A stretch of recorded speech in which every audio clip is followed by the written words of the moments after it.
Hello student, আজকে আমরা পঞ্চম শ্রেণীর প্রশ্নবিচিত্রা রায়মার্টিনের প্রশ্নবিচিত্রার ৯ নম্বর স্কুলের শেষ পার্টটা সলভ করব। আমরা আগের ভিডিওতে কমপ্লিট করেছি ২-এর দাগ পর্যন্ত। আজকের আমরা ৩-এর দাগ থেকে করব। ওকে, দেখো ৩-এর দাগের একদম প্রথম প্রশ্নটা দেখো, বলছে ছবি অঙ্কন করো এবং চিহ্নিত করো। এখানে কিন্তু কাকে বলে লিখতে বলেনি, হলো। তবু কাকে বলে আমি বলে দিচ্ছি, স্থূলকোণ আর সমদ্বিবাহু ত্রিভুজ। স্থূলকোণ কাকে বলে, মানে তোমাদের স্কুলে তো এইটা কাকে বলেও দিতে পারে। স্থূলকোণ বারবার বলছি 90 ডিগ্রি কোণকে সূক্ষ্মকোণ বলে। আচ্ছা, 90 ডিগ্রি কোণকে সমকোণ বলে, 90 ডিগ্রি কোণকে সমকোণ বলে। আর 90 ডিগ্রি থেকে ছোট, সূক্ষ্ম মানে ছোট, 90 ডিগ্রি থেকে ছোট কোণকে সূক্ষ্মকোণ বলে। আচ্ছা, 90 ডিগ্রি থেকে বড় এবং 180 ডিগ্রি কোণ থেকে ছোট তাকে স্থূলকোণ বলে। ওকে, আর 180 ডিগ্রি কোণকে সরল কোণ বলে। ওকে, আর 180 ডিগ্রি থেকে বড় আর 360 ডিগ্রি থেকে ছোট তাকে প্রবৃদ্ধ কোণ বলে। ওকে, তোমরা এই সংজ্ঞাগুলো কিন্তু খাতায় লিখে নেবে, তাতে কিন্তু তোমাদের মুখস্থ করতে অনেক সহজ হবে। তারপরে সমদ্বিবাহু ত্রিভুজ কাকে বলে? দেখো, সম মানে সমান, দ্বি মানে দুটি, বাহু মানে বাহু, মানে সমান দুটি বাহু। কার? ত্রিভুজের। এভাবে বুঝে বুঝে পড়বে। যে ত্রিভুজের দুটি বাহু সমান তাকে সমদ্বিবাহু ত্রিভুজ বলে। যাই হোক, আমি সংজ্ঞাগুলো বলে দিলাম। দেখো তাহলে আমরা 3-এর ক দাগে বলছে ছবি আঁকতে বলছে কার? একদম প্রথমটা স্থূলকোণ। ওকে, 3-এর কয়ে একদম প্রথমটা হচ্ছে অ নাম দিলাম। আচ্ছা, স্থূলকোণ মানে কি বলেছি? 90 ডিগ্রি থেকে বেশি। তোমরা দেখো আমি পেনে আঁকছি, তোমরা ভুলেও পরীক্ষাতে পেনে আঁকবে না। এখানে আমার পেন্সিলটাতে দেখা যাচ্ছে না বলে তাই। প্রথমে তোমরা একটা সরল সরলরেখাংশ আঁকলে, হলো। দেখো, এই রকম যদি একটি সরলরেখার উপর আরেকটি সরলরেখার উপর লম্বভাবে হলে সেটাকে কিন্তু 90 ডিগ্রি বলে। তাহলে আমি যদি একটু পাশিয়ে দিই তাহলে 90 ডিগ্রি থেকে বড় হয়ে যাবে, তাই না? এই তো, আর কোনো বুদ্ধি এখানে হচ্ছে লাগবে না। এই তো হয়ে গেল, হলো সূক্ষ্মকোণ, স্থূলকোণ, হলো। এটাই হচ্ছে স্থূলকোণ। তোমরা নাম দিয়ে দেবে। এখানে ও দিলাম, ধরো এখানে এ আর এখানে বি। এই কোণটা, হ্যাঁ, এই কোণটা কী কোণ? স্থূলকোণ। বলছে প্রশ্নটা ভালো করে পড়ে, বলছে অঙ্কন করো এবং চিহ্নিত করো। আমি এঁকে দিয়েছি, এবারে চিহ্নিত করতে বলছে। হ্যাঁ, এঁকে দিয়ে চিহ্নিত করতে বলছে। এবার তাহলে আমি লিখতে পারি, এখানে কোণ এ ও বি। সবসময় মাথায় রাখবে, যেইখানটায় কোণ থাকে সেইটা শুধু মাঝখানে থাকবে, এইটুকু মাথায় রাখলে হবে। তুমি কোণ এ ও বি লিখতে পারো, আবার কোণ বি ও এও লিখতে পারো। মোটামুটি এই যেখানে কোণ সেইটা শুধু মাঝখানে থাকবে। ওকে, কোণ এ ও বি সমান কত ডিগ্রি? আচ্ছা, কোণ এ ও বি, এটা তো আমি স্থূলকোণ, স্থূলকোণের ছবি আঁকতে বলছে। কোণ এ ও বি হলো,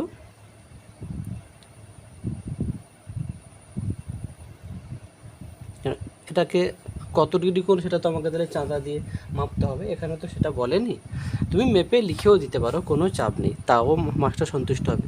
কোণ এ ও বি হলো একটি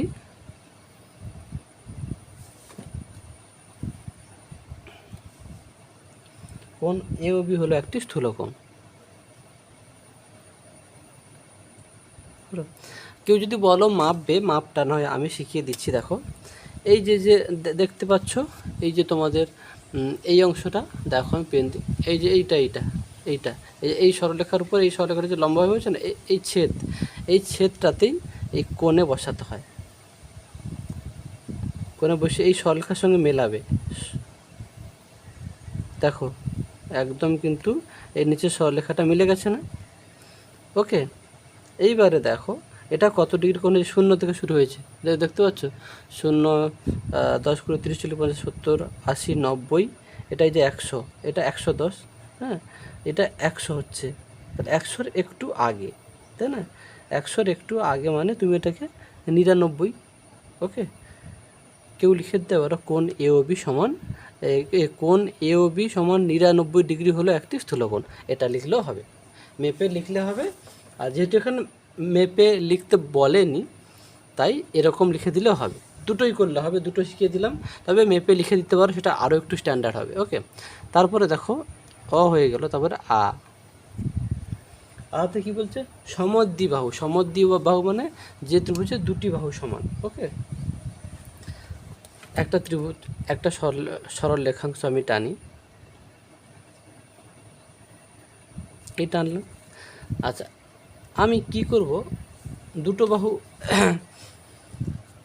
বাহু যেহেতু সমান হতে হবে, এখানে একটু কাটা কম্পাস লাগবে। দেখো আমি নিচেরটা এই মাপ নিয়েছি, ওপরেরটা আমি ধরো আমি একটু বড় করে নিলাম, একটু ভালো করে বোঝো। এই নিলাম, এই মাপটা নিলাম, এই একই মাপটা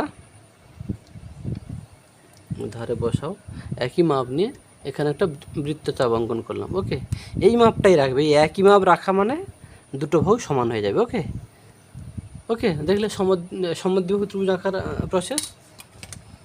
আর এই ছেদে সবসময় তোমরা তো পেন্সিলেই করবে সবসময়, ওই ছেদে যে কোনো জায়গায় ছেদ এলেই তাকে বিন্দু, ওই ছেদে একটা বিন্দু দেবে যাতে এই দুটো যোগ করতে সুবিধা হয়। দেখো আমি একদম মাপে নিয়েছি, আমি যোগ করে দিচ্ছি। ওকে, সমদ্বিবাহু মানে দুটো বাহু সমান হতে হবে। হ্যাঁ, আমি যে পদ্ধতিতে করলাম এই পদ্ধতি না করলে এই দুটো বাহু 100% সমান হবে না। তুমি আনজাতে করলে, সেটা আনজাতে করলে 100% সমান হয় না। হ্যাঁ, বিষমবাহু যদি বলতো, বিষমবাহু মানে সবগুলো বাহু আলাদা, সেটা তুমি আনজাতে করে দিলেই চলবে। যাই হোক, এটা আমি নাম দিচ্ছি এ বি সি। হ্যাঁ, এখানে তুমি লিখে যাও ত্রিভুজ, এটা ত্রিভুজ চিহ্ন হলো, এরকম লিখতে হবে, ত্রিভুজ এ বি সি হলো একটি সমদ্বিবাহু ত্রিভুজ।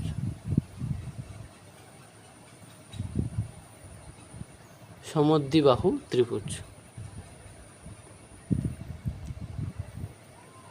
ওকে, প্রশ্নটা খুবই সহজ ছিল। আমরা এর পরের প্রশ্নে যাচ্ছি। দেখো বলছে ডেভিড 480 মিনিটে 240 পৃষ্ঠা পড়তে পারে। কি বলেছে, 480 মিনিটে 240 পৃষ্ঠা পড়তে পারে, সে কত ঘন্টায়? দেখো প্রশ্নটা ঘন্টায় আছে, আমি কি বলেছিলাম, যদি ঐকিক নিয়মে তুমি করতে চাও তাহলে যেটা প্রশ্ন থাকবে তাকে শেষে রাখবে। হলো, যেটা প্রশ্ন থাকে তাকে শেষে রাখতে হয়। তাহলে এইটাকে আমি কি লিখবো, এটা তো ঘন্টা আছে, তাহলে একে আগে ঘন্টা করে নেব, তাই না? মিনিটকে ঘন্টায় প্রকাশ করতে হলে কি করতে হয়? আবার সে বলছে আমি এক দিয়ে যে লিস্টগুলো করে দিয়েছিলাম, ধরো 1 ঘন্টা সমান 60 মিনিট, 1 ঘন্টা সমান 3600 সেকেন্ড, 1 দিন সমান 24 ঘন্টা, এই এক দিয়ে যেগুলো আছে সেগুলো মাথায় রাখবে।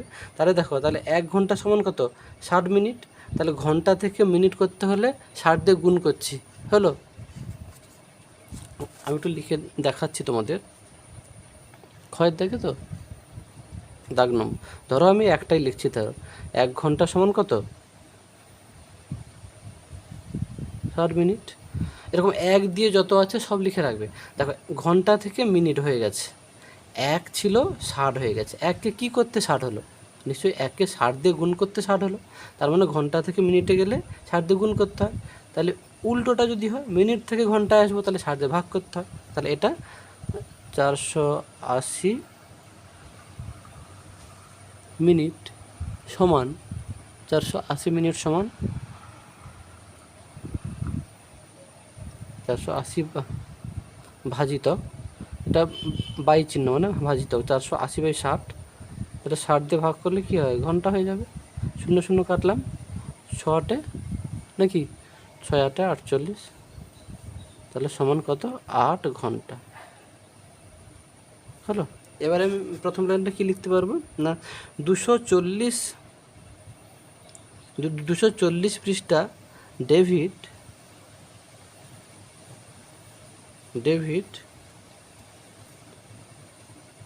240 পৃষ্ঠা পড়তে পারে 8 ঘন্টায়।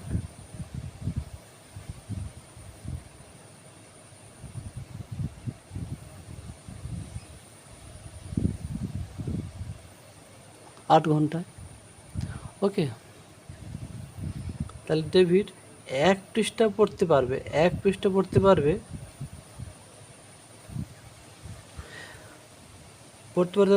কত ঘন্টা? এক পৃষ্ঠা পড়তে কম লাগবে, কম হলে ভাগ হবে 8/240। ডেভিড 540 পৃষ্ঠা, ডেভিড 540 পৃষ্ঠা পড়তে পারে। এক পৃষ্ঠা পড়তে যত সময় লাগবে 540 পৃষ্ঠা পড়তে নিশ্চয়ই বেশি লাগবে। তাহলে যেটা ছিল সেটা লিখলাম, ইন্টু বেশি হলে কি গুণ হয় 540, কাটাকাটি করে 0 0 কাটলাম, 8 3 24 হলো, 3 1 3, এটা আবার 3 1 3, 3 8 24। ওকে, তাহলে 18, ডেভিড 540 পৃষ্ঠা পড়তে পারে 18 ঘন্টায়।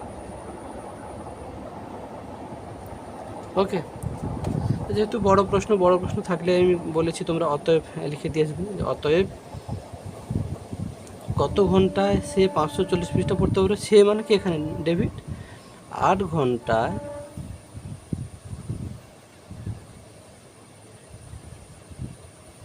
8 ঘন্টায় ডেভিড 540 পৃষ্ঠা পড়তে পারবে। ওকে, দেখো তার পরের প্রশ্ন গয়ের দাগে বলছে বাড়ির চৌবাচ্চায় 10.251 লিটার জল আছে, আমি আরও 2 বালতি জল ঢাললাম মানে কি যোগ করব। তাহলে প্রতি বালতি মানে একটা বালতিতে এত লিটার আছে, তাহলে দুটো বালতিতে হচ্ছে কত হবে? একটা বালতি যদি এত লিটার হয় তাহলে দুটো বালতিতে বেশি হবে, তাহলে 2 দিয়ে গুণ করব। তাহলে এর সঙ্গে কি 2 দিয়ে গুণ করব, যেটা হবে এটার সঙ্গে যোগ করে দেবো। বারবার দেখবে, ভিডিওটা ক্লিয়ার হয়ে যাবে। তাহলে এখন চৌবাচ্চায় কত জল আছে?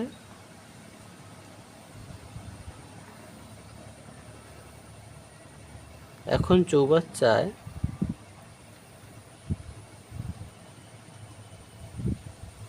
জল আছে, যা প্রথমে চৌবাচ্চার জল কত ছিল? 10.251 যোগ 2 লিটার জল ঢেলেছি,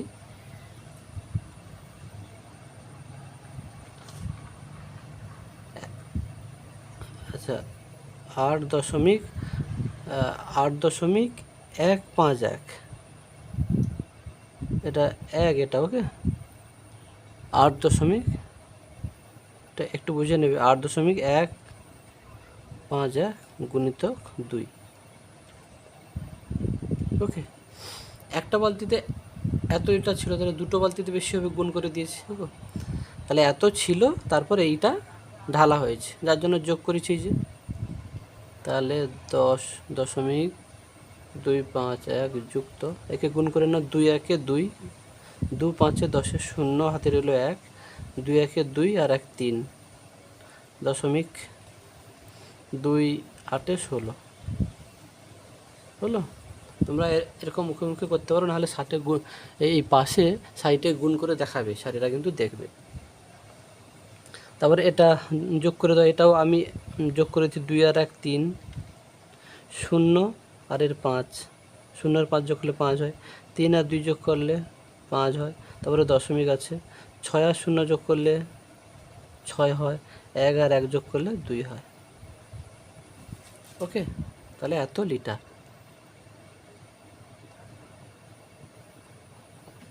ওকে, দেখো তারপরে এই ঘর দাগের প্রশ্নটাতে আমি কিন্তু স্টার চিহ্ন দিয়ে দিলাম, কেন? এই অঙ্কটা পরীক্ষা কিন্তু প্রচুর আসে। ওকে, প্রচুর আসে বলতে দেখবে শুধুই সংখ্যা পাল্টে দিয়ে, মানে এই রকম স্টাইল, এই অঙ্কটাকে ভালোভাবে বুঝে নেবে। এই একই অঙ্ককে শুধু সংখ্যা পাল্টে দেয় বা কখনো নাম পাল্টে দেয়, দিয়ে এই রকম অঙ্ককে বারবার দেয় পরীক্ষা। ওকে, যার জন্য এই অঙ্কটাকে ভালো করে বুঝবে। দেখো বলছে একটি সৈন্য শিবিরে মোট 332 জন সৈন্যের 160 দিনের খাবার মজুদ ছিল। তাহলে কি বুঝলে? 3200 মানে 3200 জন সৈন্যের 160 দিনের খাবার মজুদ ছিল। বলছে বিশেষ প্রয়োজনে আরও 800 জন সৈন্যকে ওই শিবিরে আশ্রয় দিতে হলো। এটা কিন্তু অনেকটা সহজ, ক্লিয়ার? এটা অনেকটা সহজ। এর আর একটা প্যাটার্ন আছে, সেটা কিন্তু তোমরা আমি পরের সেটগুলোতে দেখিয়ে দেবো। আচ্ছা, পরের সেট আমি এক্ষুনি দেখিয়ে দিচ্ছি আমাদের প্রশ্নটা। 8 নম্বর স্কুলের দেখো, 8 নম্বর স্কুলের এই 5-এর ক, এই অঙ্কটা দেখবে। আমি অষ্টম স্কুলের ভিডিও ছেড়ে দিয়েছি। এই টাইপের অঙ্কটা কিন্তু পরীক্ষায় প্রচুর বার দেয় এবং দেবেই। এই টাইপের অঙ্কটা ভালো করে বুঝে নেবে। এই টাইপের অঙ্ক শুধু ভাষা সংখ্যাগুলো শুধু পাল্টে দেয়, আর কখনো নামটা একটু পাল্টে দেয়, দিয়ে দেখবে এই জাতীয় অঙ্কটা বাচ্চারা কিন্তু প্রচুর ভুল করে। অতএব তোমরা এই অঙ্কটাকে ভালো করে বুঝে নেবে, পরীক্ষা কিন্তু আসবেই। যাই হোক, আমি 9 নম্বর স্কুলের অঙ্কটাতে যাচ্ছি। দেখো সৈন্য সংখ্যা কত ছিল? 3200 জন সৈন্যের 160 দিনের খাবার মজুদ ছিল। তারপরে কি হলো? বিশেষ প্রয়োজনে আরও 800 জন সৈন্য ওই শিবিরে আশ্রয় দিতে হলো। তাহলে 800 জন যোগ হবে, তাহলে 3200 যোগ 800। এটা কিন্তু সহজ হলো। ওই অষ্টম স্কুলের অঙ্কটা ভালো করে বুঝবে। এটা কত হবে? 4000। বলছে মজুদ রাখা খাদ্যে তাদের কত দিনে চলবে, মানে মোট 4000 জনের কত দিনে চলবে। ওকে, আচ্ছা, এটাকে তোমরা ঐকিক নিয়মে করতে পারো যে মজুদ খাবার 3200 জন সৈন্যের 160 দিন চলে, তাহলে একজন সৈন্যের কত বেশি দিন চলবে, তাহলে গুণ হবে। তারপরে 4000 জন সৈন্যের কত হবে? কম জন চলবে, তাহলে একজন সৈন্যের যেটা হবে সেটা ভাজিতক 4000 করলে হয়ে যাবে। আর সম্পর্ক বার করে করলে হবে। আমি এখানে সম্পর্ক বার করে না হয় করে দিচ্ছি, দেখো। আচ্ছা, ঐকিক নিয়মই নয় করে দিও, হলো। আমি লিখছি, দেখো মজুদ খাবার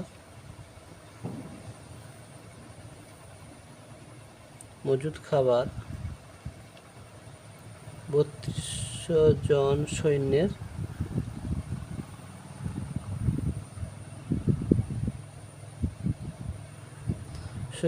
160 দিন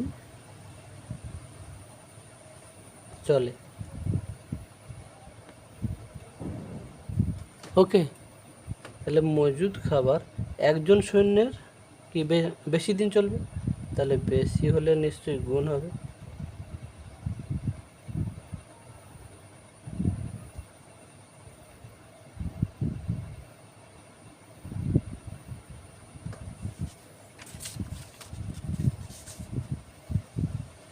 তারপর কি বলছে? মজুদ খাওয়ার 4000 জন, 4000 জন সৈন্য নিশ্চয়ই কম দিন চলবে, তখন কি ভাগ হবে 160।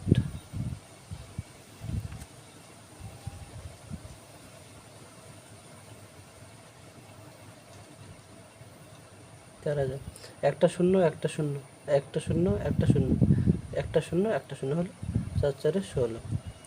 তাহলে 32 4 কত?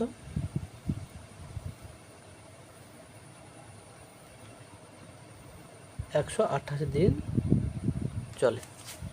তাহলে অতএব তোমরা লিখে দেবে যে মজুদ রাখা খাদ্যে তাদের কত দিন চলবে? 128 দিন চলবে। যেহেতু বড় প্রশ্ন,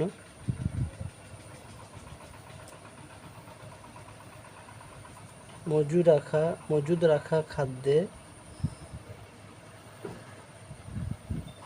তাদের 128 দিন চলবে। ওকে, দেখো আমরা দাগের অঙ্কটা করব। বলছে 90 মিটার দৈর্ঘ্য ও 60 মিটার প্রস্থের আয়তাকার মাঠের অর্ধ পরিসীমা মানে অর্ধেক পরিসীমা, মানে পরিসীমার অর্ধেক। অর্ধ পরিসীমা মানে পরিসীমার অর্ধেক। আচ্ছা, আমি আগে পরিসীমাটা বার করি, তাই না? পরিসীমাটা বার করলে তবে তো অর্ধ পরিসীমা তাকে 2 দিয়ে ভাগ করে দেবো। কেন? আমি কি বলেছি? যে কোনো কিছুর অর্ধেক বার করতে হলে 2 দিয়ে ভাগ করতে হয়। অর্ধেক মানেই 2 দিয়ে ভাগ করতে হয়। তাহলে আগে আমি পরিসীমা বার করব, তাকে 2 দিয়ে ভাগ করে দেবো। তাহলে আচ্ছা, আয়তকার মাঠের পরিসীমার সূত্র কি? 2 × দৈর্ঘ্য যুক্ত প্রস্থ। ওকে, দেখো আমি লিখে দিয়েছি আয়তকার মাঠটির পরিসীমা 2 লিখিন এখানে 2 ইন্টু দৈর্ঘ্য যুক্ত প্রস্থ, ইন্টু মানে গুণ, 2 গুণিতক, এখানে কিছু চিহ্ন নেই মানে গুণ, ওকে, 2 গুণিতক দৈর্ঘ্য যুক্ত প্রস্থ, ওকে, এত মিটার। তাহলে 2 গুণিতক এটা 0 0 যোগ করলে 0 আর 9 6 কত 15, এটা গুণ করে নেবে 2 0 0 2 5 10 0 হাতে রইল 1 2 1 2 1 3। তোমাদের সমস্যা হলে তোমরা একটু পাশে গুণ করে নেবে, হলো, মুখে মুখে তোমরা পারবে না, পাশে গুণ করে নেবে। তাহলে 300 মিটার, হলো। অতএব এটা কি পরিসীমা বেরোলো, এবার অর্ধ পরিসীমা, অতএব মাটির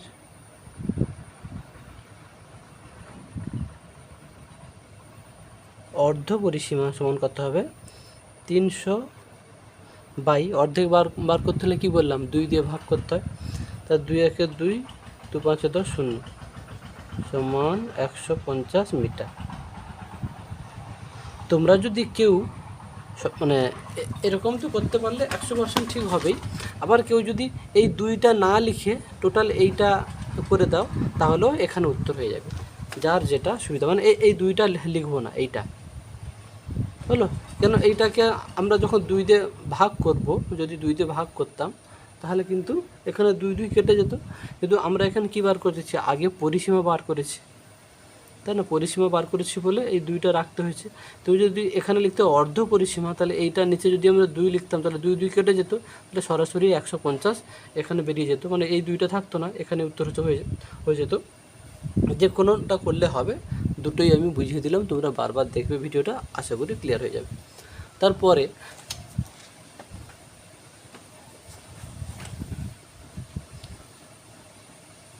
তারপরের প্রশ্নটা দেখো, 4-এর দাগে দেখো, 4-এর দাগে বলছে নিচের ছবিটি দেখে নিচের প্রশ্নগুলো উত্তর দাও। বলছে এই ছবিটি কী ধরনের, এই যে ত্রিভুজ ABC, এটা কী ধরনের ত্রিভুজ, এটা কিন্তু দেখো এটা দেখে কিন্তু সমকোণ মনে হচ্ছে, তাই না, একটা সরলরেখার উপর একটা সরলরেখা যদি লম্বভাবে অবস্থান করে তখন কী কোণ হয়, 90 ডিগ্রি কোণ হয় না, তাহলে এটা সমকোণী ত্রিভুজ। তাহলে 4-এর কয়ের অ ত্রিভুজ ABC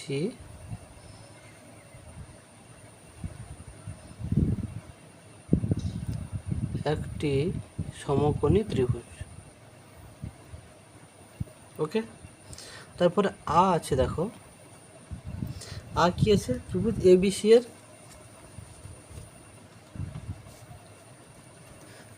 বলছে ত্রিভুজ ABC এর মান কত, ত্রিভুজ ABC এর মানটা কত। দেখো এটা কিন্তু এই প্রশ্নটা কিন্তু ভুল আছে, এটা কোণ হবে, হলো, আমি কোণ করে দিচ্ছি, কোণ ABC মানে এই কোণটার মান কত বলছে 90 ডিগ্রি, ওকে, কোণ ABC এর মান, ছবি দেখে বুঝতে পারছো ওটা 90 ডিগ্রি, মান 90 ডিগ্রি, যেহেতু একটি সরলরেখার উপর একটি সরলরেখা লম্বভাবে অবস্থান করছে, এই সরলরেখার উপর এই সরলরেখাটা লম্বভাবে আছে, তখন কী কোণ উৎপন্ন 90 ডিগ্রি, তাহলে এটা 90 ডিগ্রি কোণ ABC। আবার বলছে অতিভুজ চিহ্নিত করো, অতিভুজ কোনটা বলো দেখি, সমকোণী ত্রিভুজের কি বলেছিলাম আমি আগের ভিডিওতে বলেছিলাম, এটা যদি সমকোণী ত্রিভুজ হয়, এটা তো সমকোণী ত্রিভুজ, এইটাকে কি বলে ভূমি, এইটাকে বলে লম্ব, বুঝে নাও, মনে রাখবে কিন্তু পরীক্ষা আসবে, এইটাকে বলে অতিভুজ, তাহলে অতিভুজটার নাম কি AC, হলো।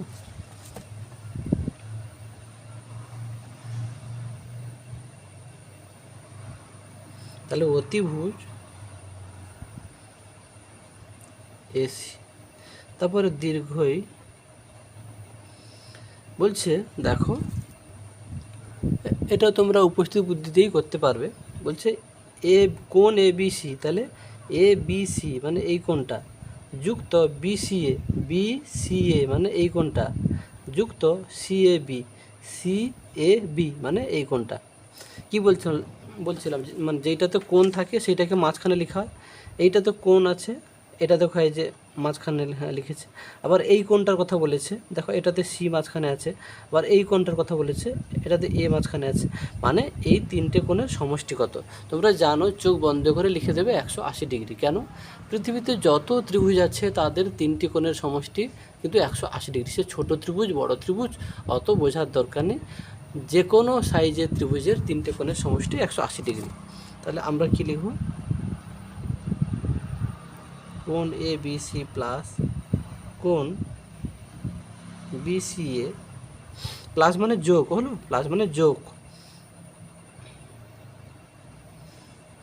সি এ বি সমান কত? 180 ডিগ্রি। এটা ইংরেজি হয়ে গেছে, হলো আমার একটু ইংরেজি হয়ে যায়, এই সমস্যাটা হয়। এটাকে 9 করে দিলাম, ওকে হলো। তারপরে আমরা কত দাগে যাব? খ। দেখো ক্ষয়ের দিকে প্রশ্নটা সহজ প্রশ্ন।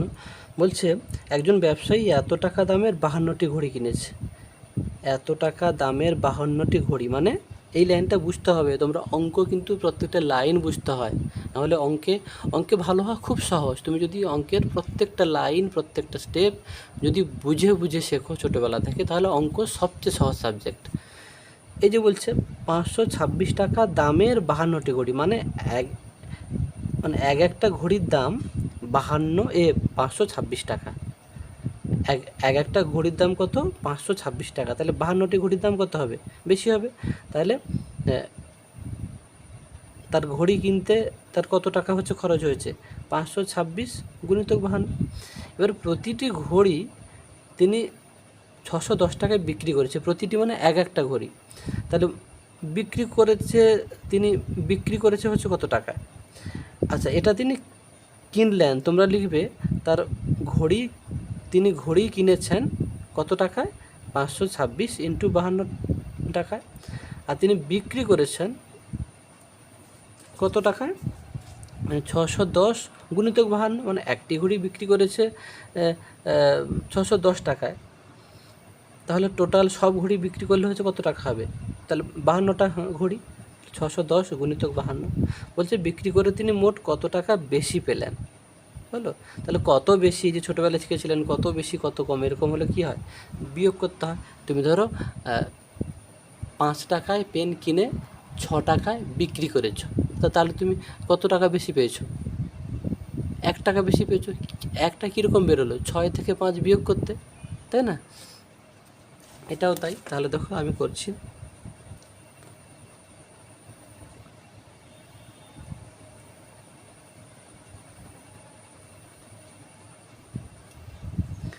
ঘড়ি কিনেছেন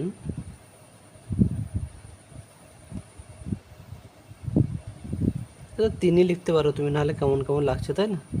তিনি ঘড়ি কিনেছেন মোট কত টাকায়? 526 গুণিতক কত? 52।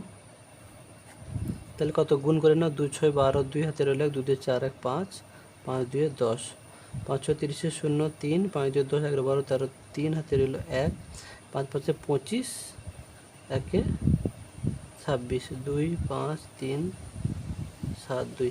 তা তিনি ঘড়ি কিনেছেন মোট এত টাকায়, ওকে।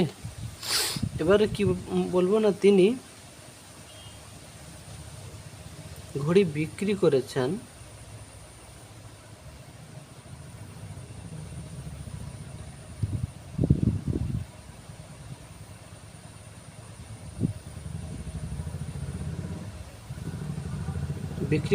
মোট কত টাকায়? 610 গুণিতক 52। দেখো একটা ঘড়ি বিক্রি করেছে 610 টাকায়, তাহলে মোট বিক্রি করেছেন তাহলে কত? মোট তো 52টা ঘড়ি, তাহলে 52টা ঘড়ি বিক্রি করতে বেশি হবে, বেশি হলে গুণ। 2 0 0, 2 1 2, 2 6 12, 5 0 0, 5 1 5, 5 6 30।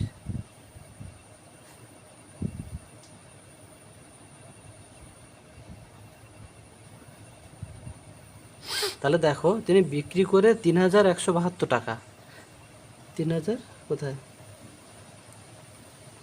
31,720 টাকায় বিক্রি করেছে। মোট কত টাকায়?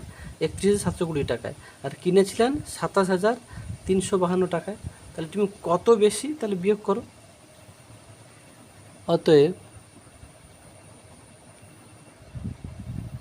তিনি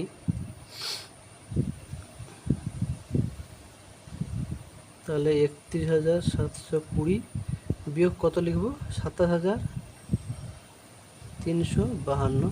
ওকে,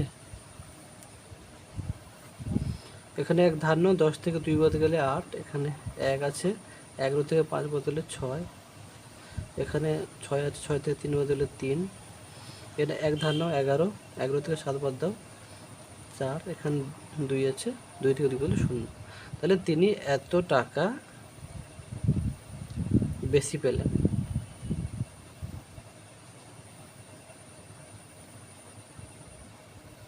ওকে, আচ্ছা একটু মিস্টেক হচ্ছে, সেই দেখো এটা আবার কিন্তু আমার ইংলিশ হয়ে গেছে, আমার এই সমস্যাটা হয়। ওকে, তোমরা একটু সিরিয়াস থাকবে, তার কারণ উঁচু ক্লাসে করাতে করাতে এমন হয়ে গেছে বাংলা ইংলিশ সবসময় মিশে যায়। হলো তাহলে 4,368 টাকা। ওকে, এটা 10 থেকে 2 বাদ গেলে 8 হবে, 8টা আমার ইংলিশ হয়ে গেছিলো। ওকে, দেখো তারপরে এই গয়ের দাগেরটাই সরলটা দেখো আমি তুলে নিয়েছি। সরলের নিয়ম নিশ্চয়ই জানো তোমরা, বদমাস, বিতে ব্র্যাকেট মানে বন্ধনী কাজ, তবে ওতে অফ মানে এর, তারপরে ভাগগুণ যোগ বিয়োগ, এরকম মুখস্থ রাখবে। দেখো একদম এখানে দেখে কি দেখছো, তাহলে প্রথম বন্ধনীর কাজ, কেন রেখা বন্ধন তো নেই। প্রথমে যদি বন্ধনীর কাজ হয় সরলে, তাহলে প্রথমে রেখা বন্ধনীর কাজ, এখানে কিন্তু রেখা বন্ধনী নেই, তা নেই তো কী করবো, তাহলে তারপরে কার কাজ, প্রথম বন্ধনী, তাহলে প্রথম বন্ধনীর কাজ। তাহলে যেইটার কাজ করব তার আগে পর্যন্ত দেখে দেখে তুলে লিখে দেবো। দেখো আমি এত দূর পর্যন্তই দেখে দেখে তুলে এনেছি। এবারে দেখো এইটার কাজ, এই যোগ বিয়োগ আছে, ভাগ গুণ যোগ বিয়োগ, তাহলে যোগের কাজ আগে, তাই না? এই দুটোকে তাহলে যোগ করো, তাহলে কত, 6 আর 4 যোগ করলে 10 বিয়োগ 7। আবার সেই প্রথম বন্ধনী থেকে গেছে মানে আবার দেখে দেখে তুলে যাও এত দূর, তারপরে এই কাজটা করব। সরল সহজ, শুধু যেইটার কাজ করবে তার আগে পর্যন্ত সবাইকে দেখে দেখে তুলে যাবে।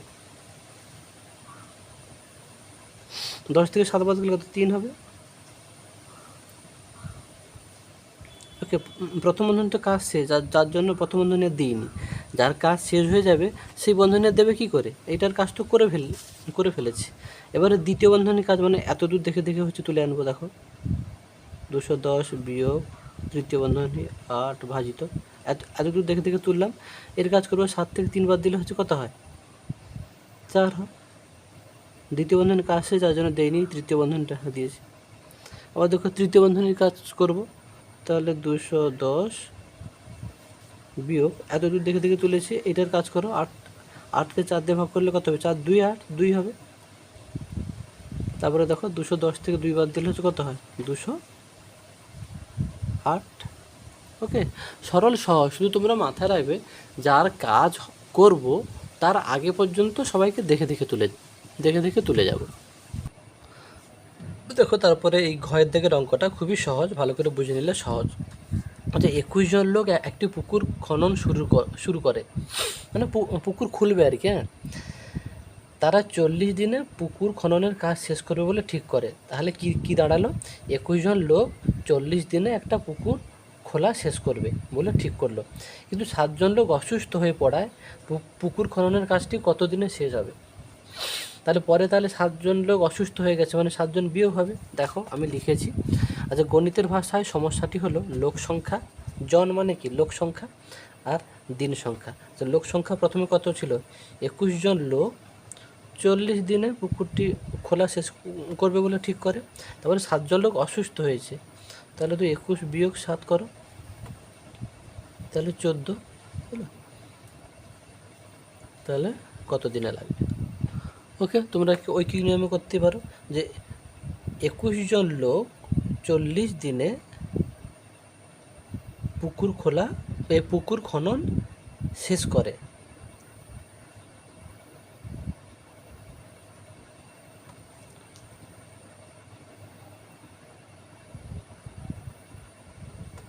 জন লোক 40 দিনে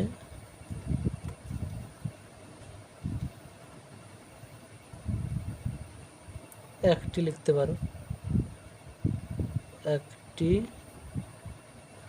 পুকুর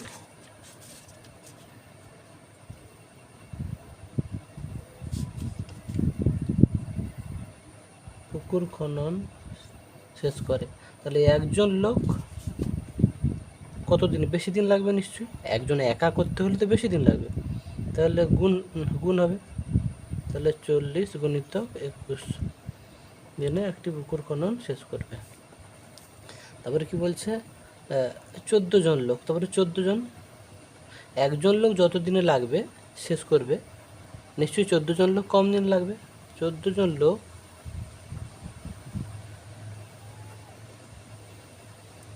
ভাগ করেছি, তাহলে দেখো 7 2 14, 7 3 21, 2 2 4 0, তাহলে 20 3 60। তাহলে 14 জন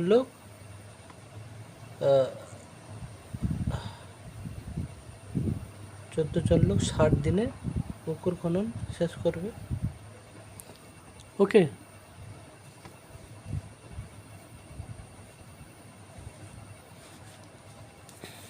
আমি বলেছিলাম বড় প্রশ্ন হলে অতএব লিখবে, তাহলে অতএব বলছে পুকুর খননের কাজটি কতদিনে শেষ হবে?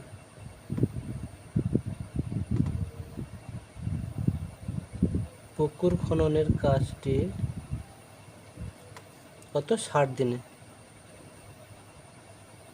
60 দিনে শেষ হবে। ওকে, তোমরা ভিডিওটা বারবার দেখবে, আশা করি ক্লিয়ার হয়ে যাবে। তারপরে দেখো জ্যামিতির একটা প্রশ্ন দিয়েছে, এই জাতীয় প্রশ্নটা আগে করেও দিয়েছি। বলছে 2.8 সেমি দৈর্ঘ্যের ব্যাসার্ধ দিয়ে দিয়েছি, যেহেতু কী বলছিলাম বৃত্ত আঁকতে হলে ব্যাসার্ধ লাগে, আর যদি ব্যাস দিয়ে দেয় তাকে অর্ধেক করবে আগে, তাই না? এটা তো ব্যাসার্ধ দিয়েছে, তাহলে কিছু করতে হবে না। তাহলে 2.8 সেমি একটা সরলরেখাংশ নিয়ে আমি দেখো 2.8 সেমি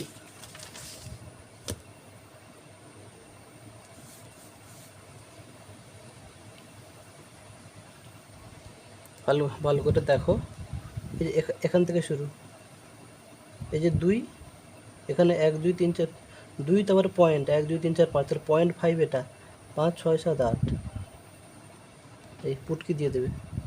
2.8 সেমি ব্যাসার্ধ নেওয়া হয়েছে, নিয়ে এর যে কোনো পাশে বসিয়ে দাও, যে কোনো পাশে বসিয়ে দাও, ব্যাসার্ধ যে কোনো পাশে বসিয়ে দিয়ে একটা বৃত্ত অঙ্কন করে দিয়েছি। ওকে, এটা ওর দাগ দিলাম। আচ্ছা, এবারে কি বলছে? এর জ্যা, কেন্দ্র, ব্যাস, পরিধি। আচ্ছা, এর নাম দিলাম, এটা কেন্দ্রবিন্দু, এটা ও, তাহলে এর কেন্দ্র ও। তারপরে কী চেয়েছে? আচ্ছা, ব্যাস চেয়েছে, জ্যা চেয়েছে। আচ্ছা, ব্যাস মানে এটা তো এখান থেকে এতদূর কিন্তু হচ্ছে ব্যাসার্ধ, তাহলে আমি পুরোটা যোগ করে দিলে এই এখান থেকে এতদূর এই পুরোটা হলো ব্যাস, আমি নাম দিয়ে দিলাম ধরো এবি, তাহলে ব্যাস এবি হলো। ওকে, তারপরে জ্যা চেয়েছে। আচ্ছা, জ্যা এটাও কিন্তু হবে, বৃত্তের বৃহত্তম জ্যায়ের নাম কিন্তু এইটা, মানে ব্যাসকে বৃত্তের বৃহত্তম জ্যা বলে। তোমরা জ্যা বলেও এবিও লিখতে পারো, যদি মনে করো না স্যার আরেকটা জ্যা, তুমি নাম দিয়ে দাও সিডি হলো, জ্যা হচ্ছে সিডি হলো। আর পরিধি মানে এই যে বৃত্ত পরিধি, এটা হলো বৃত্ত পরিধি। তুমি এখানে এস, এখানে টি নাম দিয়ে দাও, এবার তুমি পরিধি হচ্ছে লিখে দাও। পরিধি কত হবে? এস সি এ টি বি ডি, সবগুলো লিখে দাও। পরিধি কত হবে? এস সি এ টি বি ডি হলো। ওকে ওকে, তাহলে তোমরা তোমাদের বারবার বলছি তোমরা কিন্তু ছবিটা বিশেষ করে ছবিটা কিন্তু পেন্সিলে আঁকবে, বলো। এই লেখাগুলো তুমি পেনে লিখতেই পারো, কিন্তু ছবিটা পেন্সিলে আঁকবে। তো এই পর্যন্ত নবম স্কুল কমপ্লিট করে দিলাম। আমরা পরের ভিডিওতে দশম স্কুল সলভ করব। তোমরা তোমাদের বন্ধুবান্ধবদের ভিডিওগুলো শেয়ার করে দেবে হোয়াটসঅ্যাপ বা ফেসবুকের মাধ্যমে, যাতে তারাও খুব তাড়াতাড়ি প্রশ্নবিচিত্রার সলভগুলো করতে পারে। ওকে, এই পর্যন্ত।